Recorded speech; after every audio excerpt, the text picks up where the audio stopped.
On se retrouve depuis le hall 2 de la foire de Châlons sur le stand de l'Union où est installé un plateau télé et on reçoit des exposants, des partenaires de la foire. Parmi les exposants, il y a beaucoup de producteurs de produits locaux, de produits fermiers. Et parmi eux, il y a Christophe Nominet qui est le créateur et le directeur des nominettes, des pâtes qui sont produites en fait sur votre exploitation avec le blé de votre exploitation, c'est ça ? Bien bonjour, effectivement. Bonjour. Je suis agriculteur depuis une vingtaine d'années, j'ai repris l'exploitation de mon père. Et puis on produit depuis 5 ans et demi des pâtes issues du blé de l'exploitation. Exploitation qui se trouve où ? À Condé-sur-Marne. À côté dans le montagne de Reims. Au milieu du triangle Reims-Épernay-Chalon en fait. D'accord. Alors, comment vous est venue l'idée déjà des nominettes ? L'idée était d'un petit peu copier les voisins vignerons qui arrivaient à faire un produit fini avec leur grappe de raisin. Et en fait, je voulais faire la même chose avec le blé. Donc on a tergiversé, perdu un petit peu de temps autour de la farine et du pain. Et puis les pâtes sont venues en 2015. L'idée arrive en 2015. Et puis c'est confirmé en 2016. Et la production est réellement commencée en février 2017. Alors les ingrédients de vos pâtes, c'est quoi ? C'est du blé Les ingrédients, il n'y en a que 2. Il y en a 3. Il y a la farine de blé, il y a de l'eau de source et beaucoup d'amour. De l'eau de source ? Voilà. L'eau de source qui provient de l'unique source de Champagne-Ardenne, de Gendun, au sud de Charleville-Mézières. Ah oui, d'accord. Voilà. D'accord. Eau de source, pourquoi ? Parce que j'avais pas trop envie de mettre de l'eau du robinet avec tout ce qu'il y a dedans. Donc je préférais mettre de l'eau de source. Voilà. Alors c'est une entreprise de proximité, mais c'est aussi une entreprise familiale. C'est effectivement les deux, oui, de proximité et surtout familiale. Donc mon épouse travaille à mi-temps avec moi. Mon fils est revenu à plein temps avec moi et ma première fille à mi-temps également avec moi. Alors vous fabriquez tout sur place ? Ah oui, toutes les pâtes sont fabriquées sur place. On les ensache sur place et après on les expédie effectivement de la ferme. Ça sort pas du village, oui.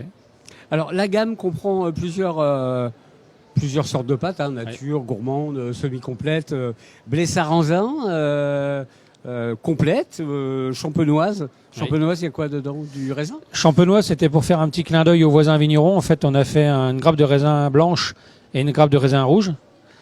Et voilà, c'était pour représenter le raisin blanc, le raisin noir. Et puis effectivement, on a différents types de pâtes qui en fait sont différenciés par le type de farine. Il y a des farines plus pures, ou en fait qui correspondent un petit peu à une baguette de pain, puisque c'est le pain au blé, c'est du blé tendre qui est utilisé pour faire la baguette. Et donc les farines les plus pures sont la nature.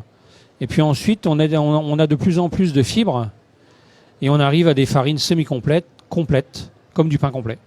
Et puis après vous avez effectivement le sarrasin que je cultive également. Et puis après on a des penne avec une farine qui est intermédiaire entre semi-complète et complète. Et on fait des pâtes longues, spaghetti tagliatelle. Et puis après, notre petite touche, notre petite particularité, c'est de faire des monuments. C'est-à-dire qu'on fait la cathédrale de Reims, on fait la porte Sainte-Croix de Châlons, de Vitry, on fait des monuments parisiens. Donc voilà, ça c'est la petite particularité depuis quelques années déjà. Alors comment on fait pour réussir à faire connaître, à populariser un produit comme celui-là Ça c'est la difficulté. C'est la plus grosse difficulté d'ailleurs de l'entreprise. Parce que comme on en parlait un petit peu, il y a 3 métiers. Il y a le métier d'agriculteur, il y a le métier de producteur de pâtes, transformateur, et vous avez le métier commercial. Ouais. Mais de se faire connaître, et donc de développer la distribution, ça c'est compliqué. On a choisi au début de faire beaucoup de marchés tous les week-ends. En fait, c'est très chronophage, mais très efficace. Après, vous avez la possibilité de mettre dans les médias ou sur des journaux des grosses campagnes de publicité qui sont quand même assez onéreuses et peut-être pas forcément toujours efficaces comme on le voudrait. Donc ça, effectivement, de se faire connaître... Sauf si c'est dans l'Union, bien sûr. Oui, voilà. Sauf si c'est dans l'Union, j'avais oublié. Mais sinon, effectivement, de se faire connaître, c'est compliqué. On s'aperçoit qu'on est connu des fois à des endroits assez éloignés, au détour de marché. Et des gens qui sont à 10 km de chez vous n'ont jamais entendu parler de vous depuis 5 ans. Quoi. Mmh. Donc ça, c'est frustrant. Je crois que vous avez d'ailleurs installé un distributeur automatique. Oui. Voilà, un distributeur automatique dans la commune, avec un autre agriculteur qui est maraîcher. Et effectivement, ça permet aux gens d'en avoir 7 jours sur 7. Parce qu'on n'a pas de magasin officiel à la ferme. Et quand on n'est pas là, il n'y a personne. Et donc c'est la solution qu'on a trouvée pour que les gens puissent en avoir tout le temps. Alors, il y a les pâtes, mais il y a aussi des préparations. Par exemple, les pasta box que vous proposez depuis quelques semaines. Voilà, on appelle ça même des nomi box. Parce que les pasta box, c'est un nom qui est protégé, donc du coup, on le met pas. Mais les nomi box, effectivement, donc on commence à les cuisiner. Parce qu'on nous l'avait demandé plusieurs fois au cours de foires comme ça. Et les gens auraient bien voulu goûter. Du coup, ça nous a un petit peu interpellés et on a mis en place le système. Donc cette année à la foire de Châlons, où on propose aux gens les fameuses box avec 3 sauces différentes et 3 sauces qui ont été fabriquées par des producteurs de la région. Il n'y a pas d'industrie ni quoi que ce soit, uniquement. Donc la bolognaise qui est faite par un producteur éleveur, une sauce aux légumes qui est faite par un maraîcher et une autre sauce carbonara qui est faite par un restaurateur étoilé. Alors on a beaucoup parlé au moment du premier confinement d'un véritable succès, un véritable envol des circuits courts que vous représentez parfaitement. Est-ce que vous l'avez constaté et est-ce que depuis ça s'est maintenu ou pas? Alors effectivement, on a pu que le constater parce que ça a été une explosion, parce qu'en fait on était les seuls à pas avoir de pénurie du tout. Donc à chaque fois qu'il y avait un TF1 qui disait que il y avait plus de pâtes, c'était la ruée sur les pâtes. Le lendemain, c'était autre chose. Donc là effectivement, on a découvert beaucoup de nouveaux clients, mais beaucoup sont repartis à leurs habitudes. Donc on a profité de la situation quand même, faut l'admettre, pendant 2-3 mois. Mais malgré tout, on estime, alors c'est difficile à estimer, mais on va dire 10-15% de gens qui sont restés, qui ont découvert ça grâce au confinement, entre guillemets, et qui sont restés après. Le reste est reparti quand même à ses habitudes. Mais bon, pour nous, c'est tout. C'était bien, c'était bon à prendre sur le moment.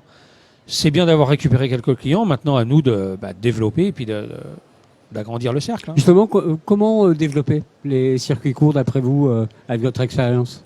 Alors, les circuits courts, c'est vraiment de se faire connaître et de faire goûter aux gens et d'expliquer aux gens que c'est pas forcément plus cher que ce qu'ils vont trouver en grande surface. Alors ponctuellement, vous allez prendre, on ne faut pas donner de marque, mais bon, il y a toujours des bas prix qui existent. Mais en général, les gens quand ils ont goûté, c'est adopté quoi. Et c'est ça, c'est d'arriver à les faire goûter. Ça veut dire avoir des points de vente, par exemple, dans les grandes villes? Oui. Magasins de producteurs, ça c'est important. Là, nous on fournit les magasins de producteurs, voilà. Châlons, Reims, Romilly, Troyes. Et ça c'est important, Épernay bientôt, Vitry-le-François. Donc ça c'est important. Parce que là du coup, c'est à proximité, les gens peuvent y aller. Constatent qu'il y a des prix qui sont pas du tout plus chers, voire même certains qui sont moins chers qu'en grande surface. Et même de la viande. Ça je tiens à noter parce que je l'ai vérifié il y a encore moins d'une semaine. Et souvent il y a un a priori.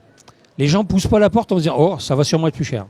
Donc du coup, et c'est ça qu'il faut qu'on arrive à être suffisamment persuasif pour faire rentrer les gens, puis leur prouver que c'est pas forcément plus cher et que la qualité est autre. Oui, voilà, exactement. Alors je crois que vous êtes aussi fournisseur de plusieurs restaurants dans la région. Plusieurs restaurants dans la région, effectivement, oui.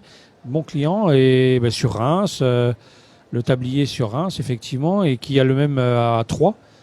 Et il y a le Royal Champagne qui est un très bon client aussi. J'en ai mis un petit peu au Crayères, un peu à l'Angleterre, là, au Délices des Papilles à Reims, à Cormontreuil.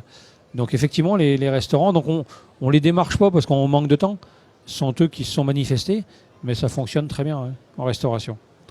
Mais le tout cumulé avec un petit peu de collectivité scolaire, ça permet de toucher un éventail assez large. Ah oui, les collectivités, les restaurants scolaires, les cantines scolaires commencent à se manifester, oui. Ouais.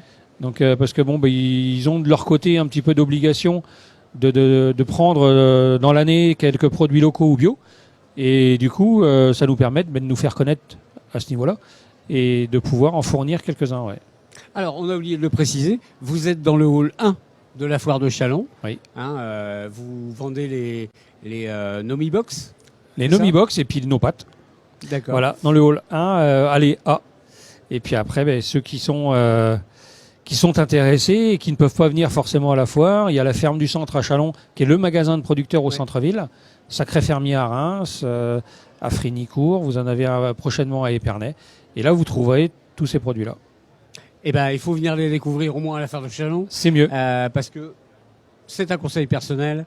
C'est vraiment excellent. Merci à vous. Merci bien. À bientôt. Bon après-midi.